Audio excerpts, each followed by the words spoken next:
सर्दी के मौसम में होने वाली सर्दी खांसी जुकाम जो बार बार होते हैं, यदि रोज़ 1 चम्मच ये चटनी आप खा लोगे तो बार बार सर्दी खांसी जुकाम की प्रॉब्लम नहीं होगी, क्योंकि ये विटामिन सी से भरपूर है। सर्दी में आंवला खाने के बहुत ही फायदे हैं।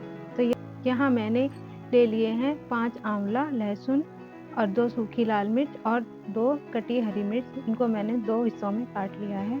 यहाँ आंवलों को छोटे छोटे टुकड़ों में काट लेंगे। कच्चा आंवला तो नहीं खाया जाता है, लेकिन हम कच्चे आंवले से मुरब्बा, कैंडी, अचार या इसका जूस बनाकर पी सकते हैं। आंवले में विटामिन सी होता है। आंवले को अमर फल भी कहा जाता है। तो यहाँ मैंने सभी आंवलों को बारीक बारीक काट लेंगे। यहाँ देखिए मैंने 5 आंवलों को काट लिया है।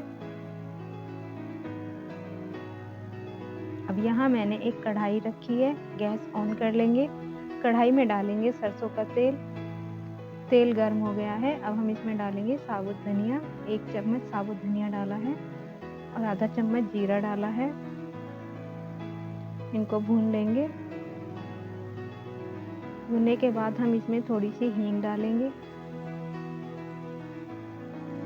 इसको भी मिक्स कर लेंगे। अब हम डालेंगे इसमें लहसुन की कली। अगर आप लहसुन नहीं खाते हैं तो आप लहसुन स्किप भी कर सकते हैं। यहाँ मैंने 2 सूखी लाल मिर्च और हरी मिर्च को डाल दिया है।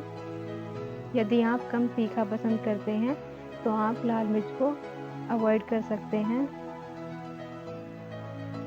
इन सभी को अच्छे से फ्राई कर लेंगे। अब हम इसमें डाल देंगे आंवला।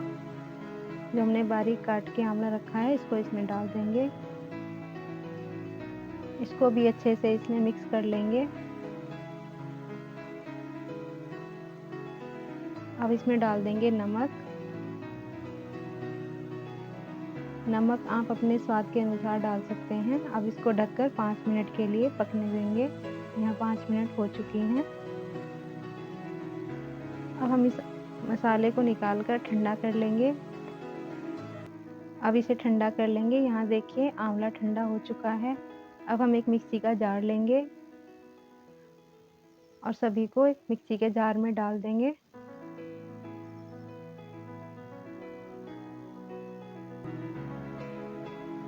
ऊपर से इसमें हम इस धनिया डाल देंगे।